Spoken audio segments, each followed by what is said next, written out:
Hello' friends, আশা কৰোঁ আপোনালোক সকলো ভালে আছে। খুতৰা শাক বুলি ক'লে আচলতে মনটো বিৰাটেই ভাল লাগে। খুতৰা, বিলাহী, মাছৰ টেঙা আপোনালোকে বাৰু এনেকৈ বনাই খায়নে কমেণ্টত জনাবচোন। আপোনালোকে ফুল ৰেচিপিটো জানিবলৈ কাৰণে বিশেষকৈ ইউটিউব চেনেলৰ লং ভিডিঅ'টো চাব লাগিব। আমি খুতৰা শাক সাধাৰণতে সকলোৱে খাই ভাল পাওঁ আৰু জিলমিলৰ লগত খুতৰা একেলগে মিহলি কৰি খাই আৰু ভাল লাগে। সেয়েহে আমিনো কেনেকৈনো টেঙা আঞ্জাকণ বনাওঁ আমি সকলোৱে জানো।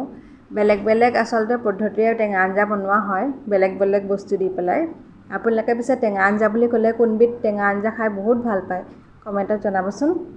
সাধাৰণতে ঔটেঙা দিও বনোৱা হয়, বিলাহী দি বনোৱা হয়, থেকেৰা দি বনোৱা হয়, আচলতে বিভিন্ন ধৰণে নেমু টেঙা দিও বনোৱা হয়। সকলো এই টেঙা দি আচলতে টেঙা আঞ্জাকণ বনোৱা হয়।